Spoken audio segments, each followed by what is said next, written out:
Hello, my name is Matthew John Smith, and you are listening to an episode of the Love, Forgiveness, and a Little Bit of Taint podcast. It's a little bit of a rough episode today, folks. This is a bit of a conversation I had with my friend Mikkel Hansen, also known as Michael J. Hansen, Michael Jordan, Michael J. Fox. Anyway, this is a conversation I was having with Mikkel, and it took some dark turns. We got into some pretty nasty parts of the human spirit.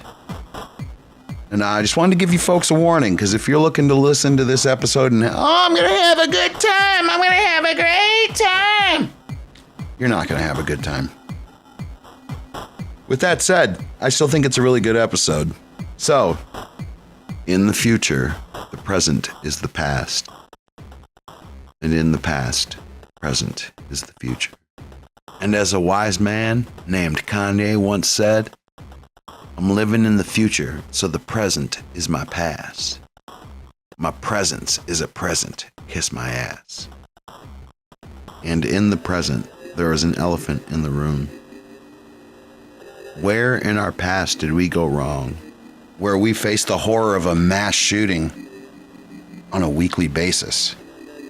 The place that I remember it starting was Columbine.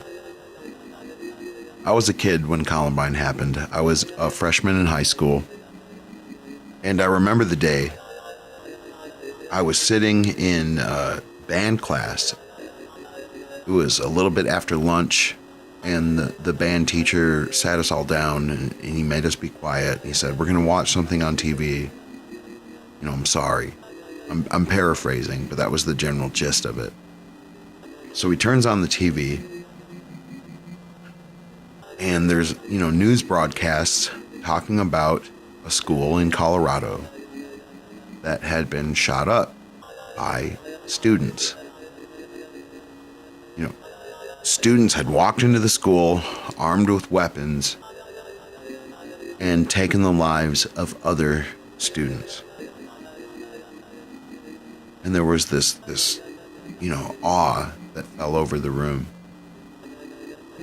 And I swear it felt like every person in that room looked at me like, hey man, don't shoot us up. And I was like, yeah. Watch yourself.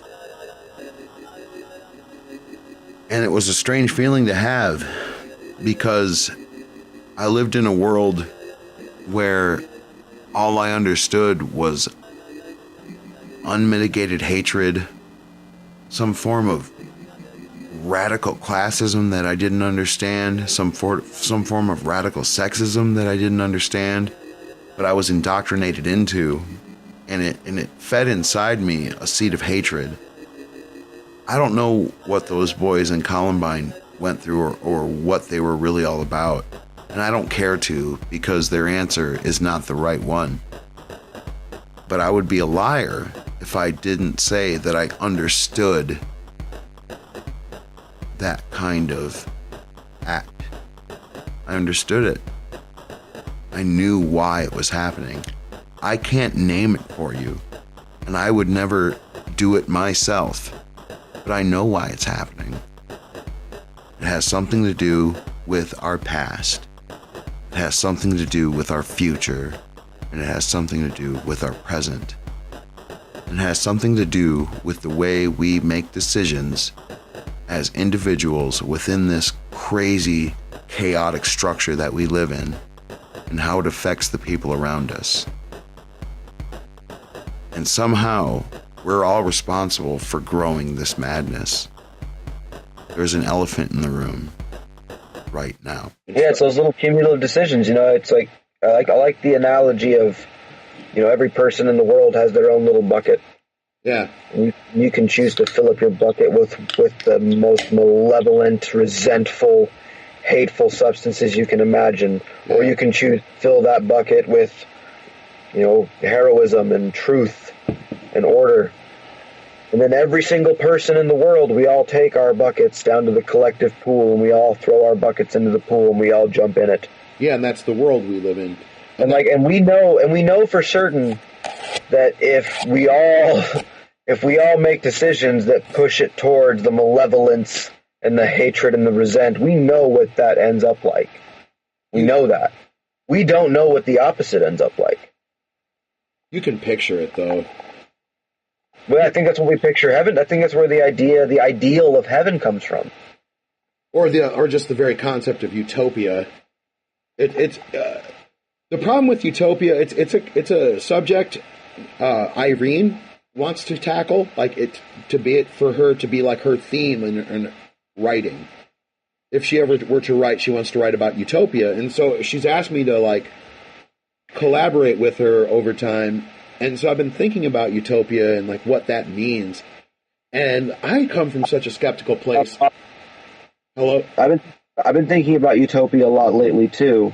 And if you're going to go in discussions with Irene about that, I would be prepared to attack any suggested socioeconomic forced changes to try to reach that utopia, because that is pride. Yeah. I know it's the idea. It's the idea that Soviet Russia and Mao's China. Yeah, it's you see people say we're going to put this system in place and it's going to give us utopia in one fell swoop. Really? Right. You think you're that smart? You think you're that above these hierarchical principles? A millennia of people have been working on this problem. I'm the one who's going to fix it. Exactly. I'm the one, and you know it. Yeah, you're already ready. You're like Michael. Don't. I'm already armed. Here's mine. Thanks for giving me that opportunity to embody that idea there for a second. You're gonna need it, because a lot of people think, a lot of these new agers think that's what you can do. They think you can just tweak the socioeconomic statuses, like leveling the playing field. I keep hearing that idea, you equal out everybody's money. Right. Spread it out all evenly. Yeah. Okay, well, if everything's spread out evenly, then what are you going to do? Nothing is better than anything else. You've just leveled your value system.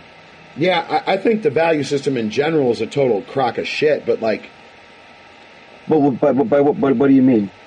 Oh, this is more of a philosophical standpoint than anything. Our value system is designed. It's one of those maneuvers, like with the ball and the gorilla. Our value system is the ball, and reality is the gorilla. So our value system is hey, your time is worth X amount of number. It's a number. We've assigned this abstract number to it, and that's what your time is worth. That's what you're... I was meaning, I see where you're going, and I was meaning more in the sense of our moral values and our aims. Okay, what do you mean? Get me on board with what you're asking me. I would love to answer the question. So, you can think of a good example. We have it in our value system that the preservation of life is of paramount concern. It's the main thing a state does. It's the main thing we do for each other. Any person that you walk up to, that's the initial trust that has to take place before you'll even approach another person is, are you going to kill me or hurt me? Oh, yeah. I'm sure. Okay. And so that's at the top of hopefully that's at the top of your value system is the preservation of life. Right. And then beneath that you place these things called rights. And they're not things that were designed by society. These were behaviors that we acted out millions and millions of years ago because it was a version of the game we could play over many iterations. No matter who it evolved. No matter who you are, you have some idea of what you think your inalienable rights are. It's inherent in and that was a big Western thing. That was a big accomplishment for mankind, I think, in the whole Western movement, was the idea that even beyond the state, it returns back to the individual, and it's at the individual level that there's something. And I think that's why Christianity is so attractive and why they've won the world. That's why they won the world, is because Christianity was the first thing to really teach that even the lowliest of you has something divine about you. You're sacred. Your life is sacred. Yeah. And I believe in that. And I believe that changed the value structure. And if you level that value structure out, that's chaos. That's chaos. That's what a lot of utopianists try to do, is level out the value structure. And then all of a sudden it's okay to kill a farmer because he didn't bring his grain to the city.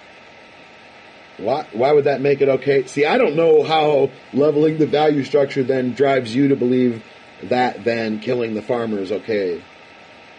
Because anything you do, any transgression is exactly the same.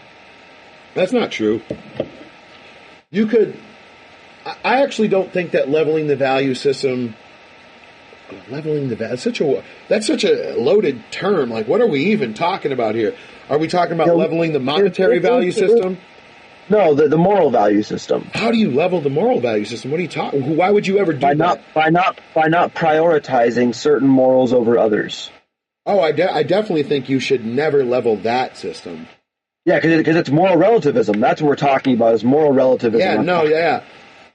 For some reason, I kept going to the monetary with it. I was like, I don't care what you fucking do with the money as long as we all get by. Like, but with the morals, it's like, that's not, it's more an insidious thing. Like, that's something you're doing to people's minds. You can't just level. There is no physical moral system to level. It's not something you can reach in and manipulate with your hands or with. Well, you can certainly do it in the development of children in the universities, and you can certainly do it with mass media, and you can certainly do it with churches. But it has to be mental seeds that are planted. It has to be philosophical corruption and poison that goes through that. Because, of course, there are some things that are more moral than other things. If it was absolutely certain that was not true, we would never have the study of ethics in the first place. You know, I agree. We spent hundreds upon hundreds of years arguing about the ethical nature trying of things. trying to perfect the structure of our moral hierarchy and understand it ever more clearly. Because we've been evolving alongside it for millions of years. Like, it was a long time before that idea was abstracted that we realized that the behavior of killing each other savagely wasn't working out. Yeah.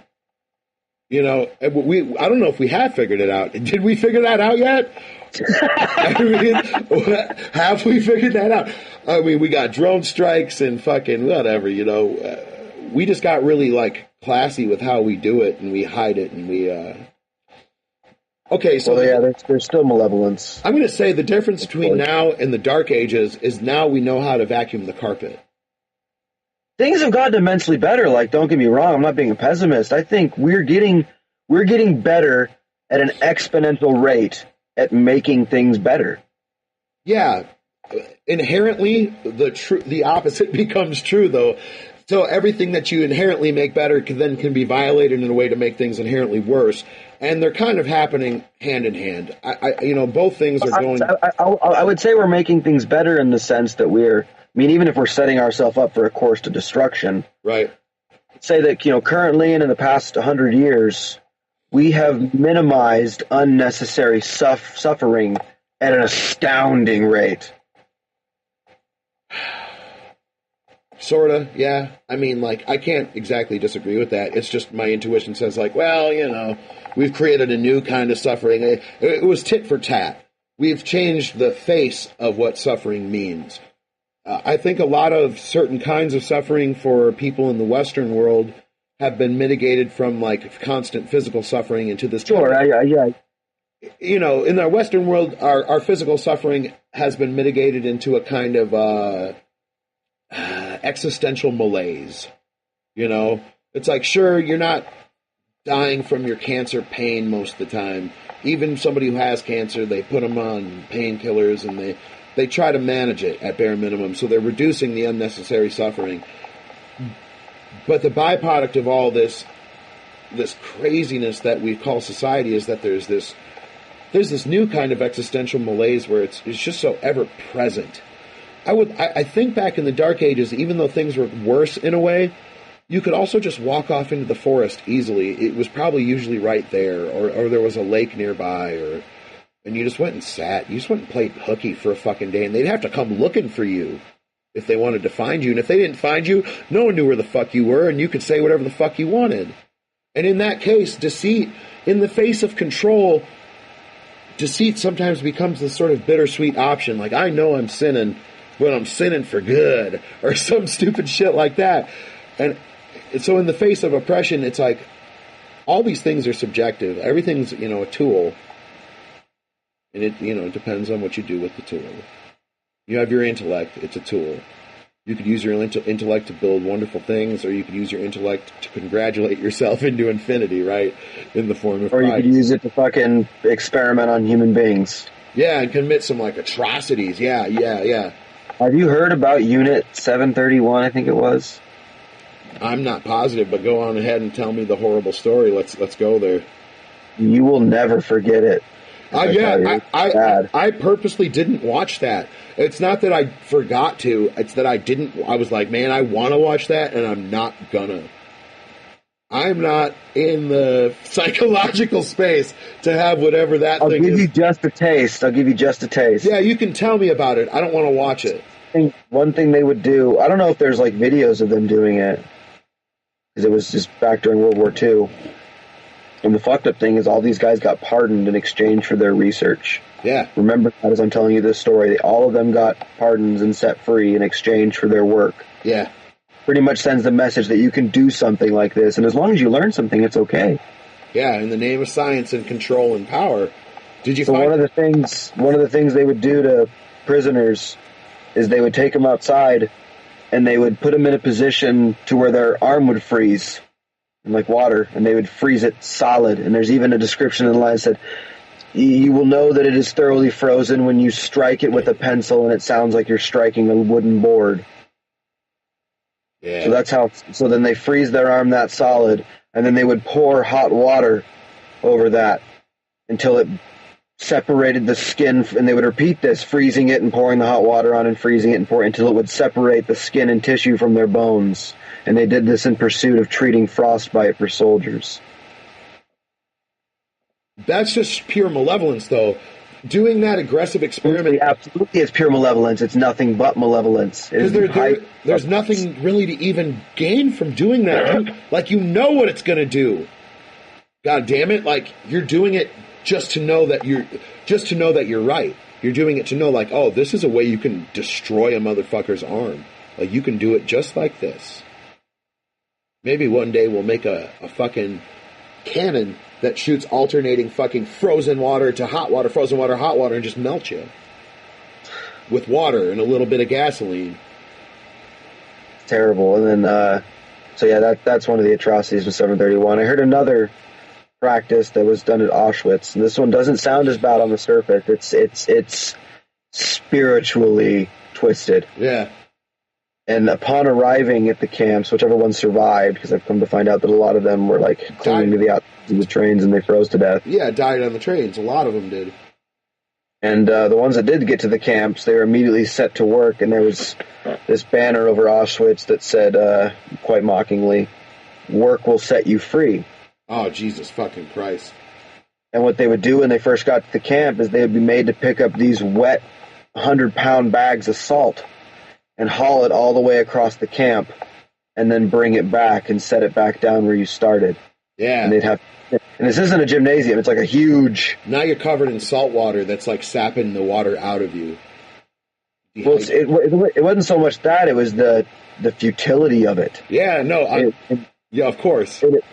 And it was the mocking, because usually that's what humans do, is we sacrifice for the future because we know that it'll give us something better. Yeah. And they have this mock statement that work will set you free, when in fact it won't. It'll only lead you closer to death in this case. It's one of the most twisted punishments I've ever heard of, because in a way, you are crushing their archetypal self. Yeah. You're destroying the principles of humanity, that sacrificing for the future is how you get ahead. It's cognitive dissonance in a vice. You're in this vice, you cannot move, and the only choice is to follow this cognitive dissonance. So they say work will set you free, and then they make you do this meaningless task. And then every time else that they tell you to work, they point a fucking gun at you.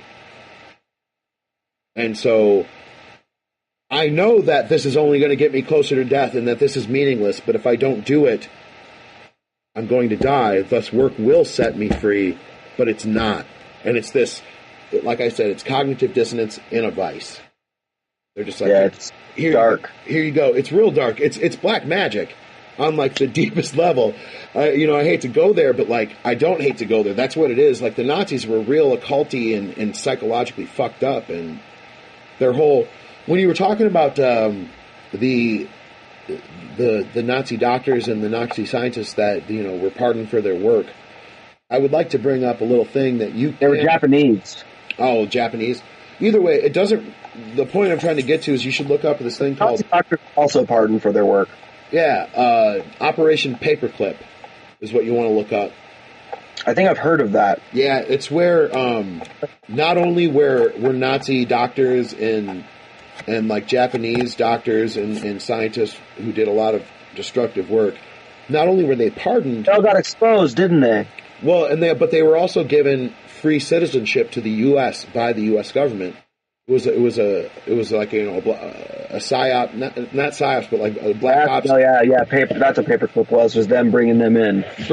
And how they were doing it. It was back when the day when we didn't use digital records; we only had paper records. And so one of these doctors' records would get paperclipped to another doctor's record and slid into an envelope and filed away, just like everyone else's record. It's just as simple as that. It was that's how simple the conspiracy was in this particular case. It was, hey, paperclip that guy to that guy and put it in that one envelope, and when they open it, they'll just file both of them. Wow.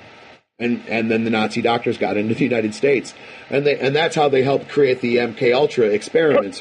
But that's all speculation. I'm making it up. They were, the members of Unit 731. They were pardoned for their, and I don't know what futures they held after committing those atrocities. I think it's a terror. I think they all should have been executed. Personally, I don't think we should have taken that research. Yeah, they were doing things. They were doing things like trying to find a way to get Ebola to crossbreed with syphilis or something like that, because one is extremely contagious and one is extremely lethal. Right.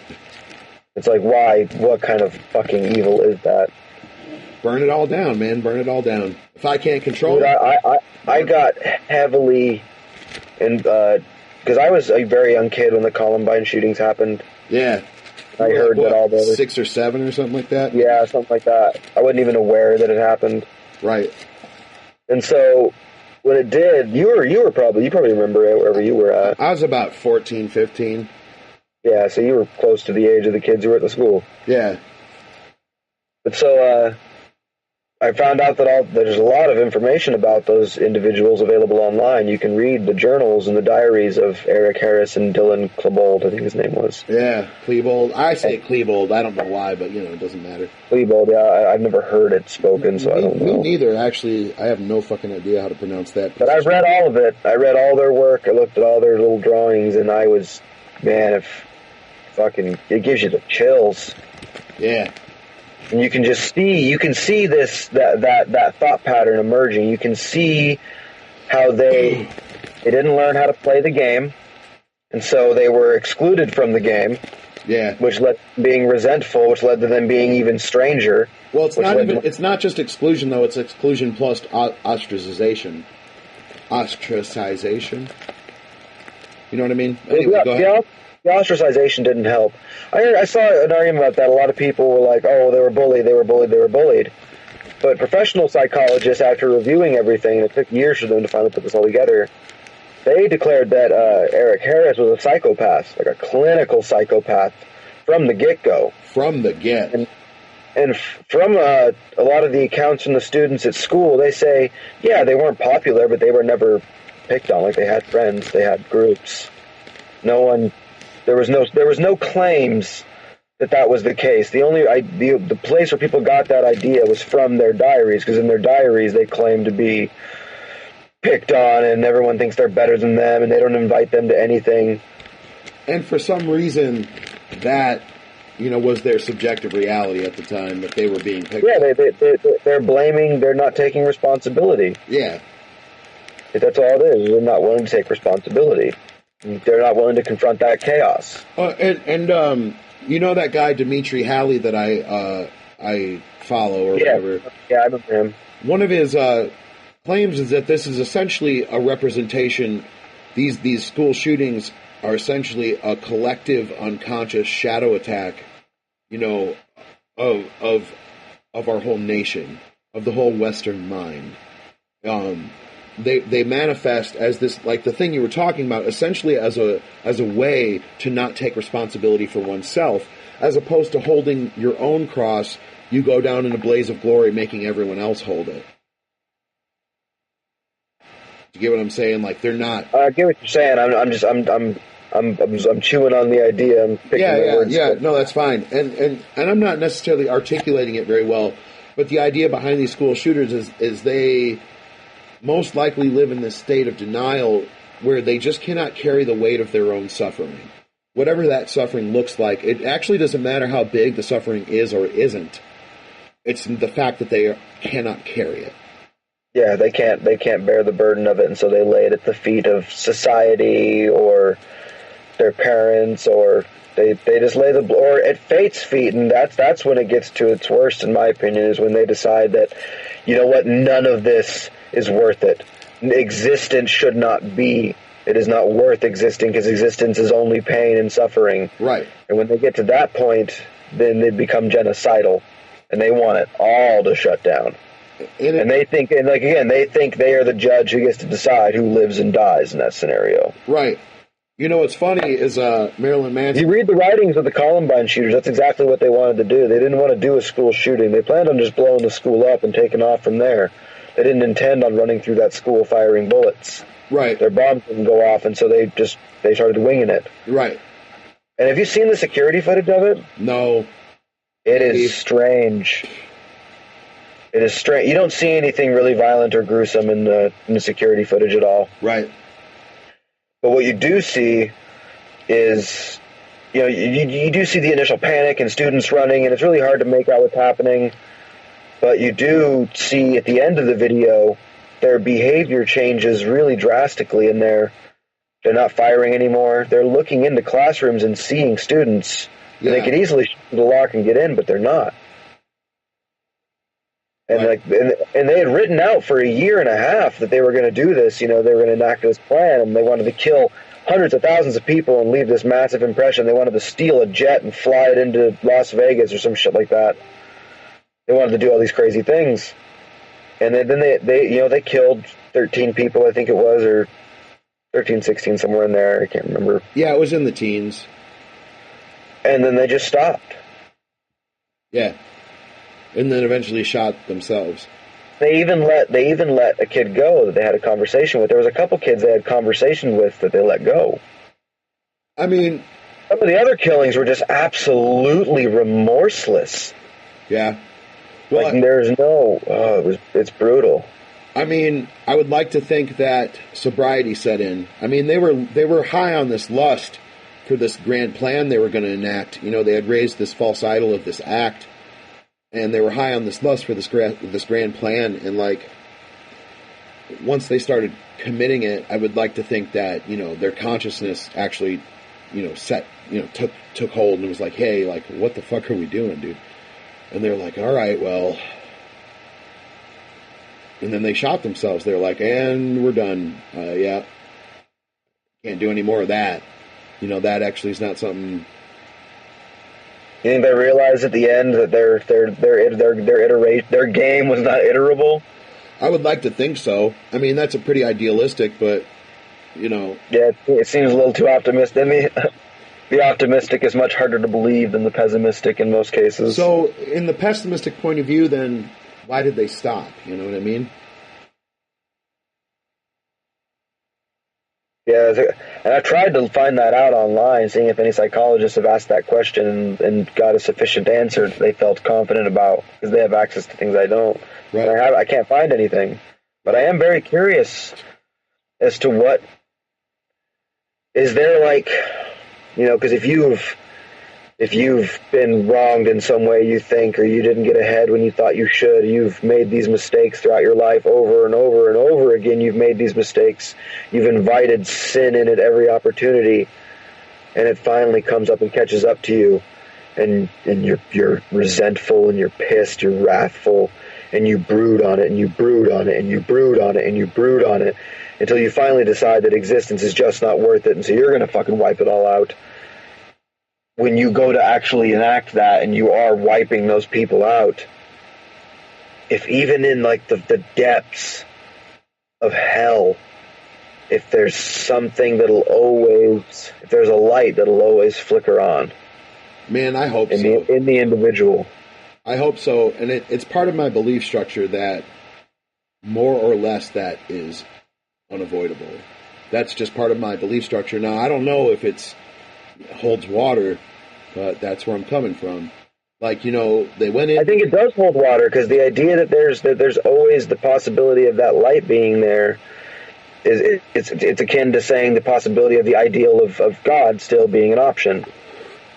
It's okay. Like so even from a pragmatic sort of point of view, where it's like we agree that this darkness has the possibility to exist in anybody, then why wouldn't the light also have the possibility?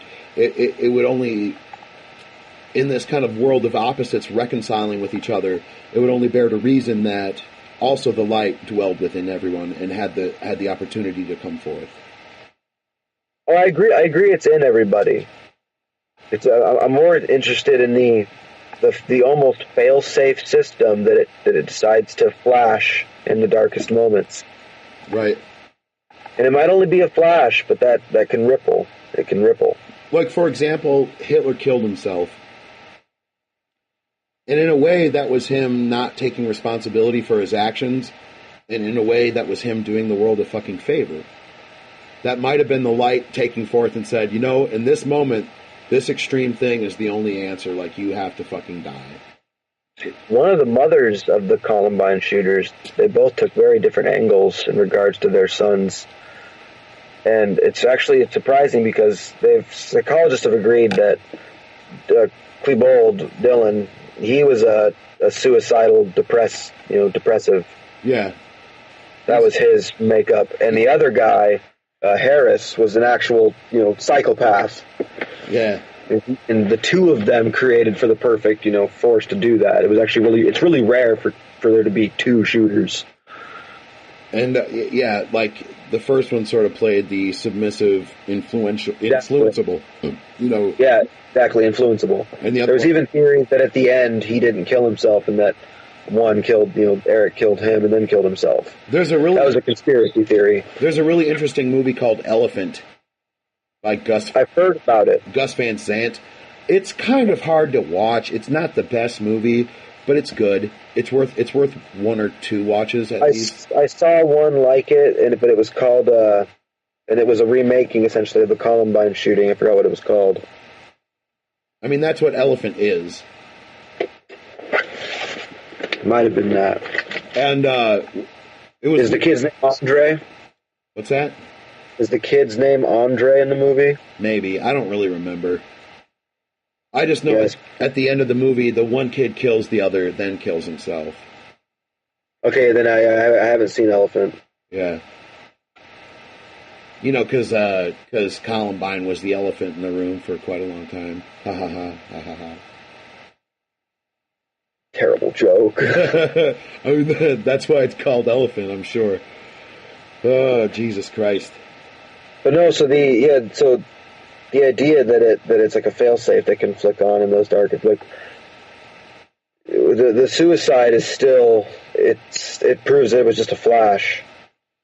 So for example, you could say that you latched onto that, and then that you that gave you. I'm gonna end video because of my battery. All right. Is it gone? Not yet. Damn it. How about now? Yeah, it's gone now. So, what you talking about? What'd I say? I don't remember. I don't remember either. There's a point I wanted to draw. Okay, so that spark, that failsafe, right? So serial killers, a lot of serial killers exhibit this trait where they sort of want to be caught, and they start to like leave clues and get sloppy, and this sort of subconscious mechanism takes over where they secretly don't really desire to continue their madness. Most of them want to be put down. And so, it's that shadow attack. That spark, that failsafe, it's the shadow of the human mind, of the human soul, where it's like all that shit you try to deny about yourself cannot help but catch you. You cannot run away from it because it is rooted not only to hell, but it's rooted to you because it's yours. Absolutely. We might have created more than enough material for now. Think it's a good place to cut it? Where were we at? We had that. Did I have anything else to tail on to that? I don't know. We talked about... Dark place to end it with resentful school shooters, man. It's terrible. I mean, okay, we could keep talking. I don't mind. Like, it doesn't matter. I'm just trying to resolve that in a happy way.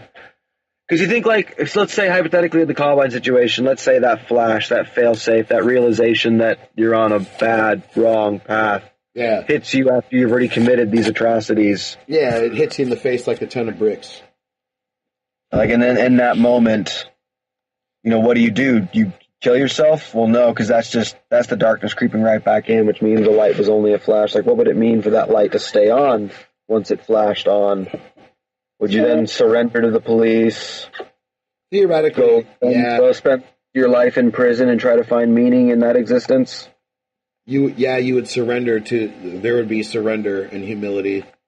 I mean, it would suck because, you know, the prison system you're getting thrown into isn't fair either. But, like, at that point, you know, killing yourself is sort of the subjugation of martyrdom in this place. Like, in a way, you're robbing us of the right to either kill or forgive you because you're not really giving us the choice. So not only did you commit this theft of our freedom and of our fear, you know, now you're not giving us the opportunity to rectify it with you in a way that is safe to us. Like, you're taking that from us as well. It's like chaos biting you in the face and then just disappearing right back into chaos. Right. You're like, well, you never got to face that dragon. And, like, it's not the only way you can face the dragon. Like, so there's many ways. There's many ways. As citizens of a country who've experienced, like, an increasing number of these kinds of tragedies, it's within you to rectify that emotionally, and how that means you should treat people, and how that means you should go about the world, because we're producing a world that creates these sort of people. And we're the leader in the world for doing it. Way to go back to a bright note. Now here's Chuck with the weather. Hi, my name's Chuck, and I'm here with the weather. This episode's almost over, but we're going to get you that weather. Today's going to be doom and gloom, all doom and gloom. Just clouds and rain, clouds and rain. What are you going to do about it? Woo! And now back to your regularly scheduled program. You had it at a bright note when you were like, the way we should treat people, and then you just like, you went right back downhill again. Yeah, man, it's like riding a unicycle. I can only keep it up for so long. Bam, that's what she said. All right, well, we can end it there. All right. All right, let me know how it turns out. I'm going to send it to you. All right.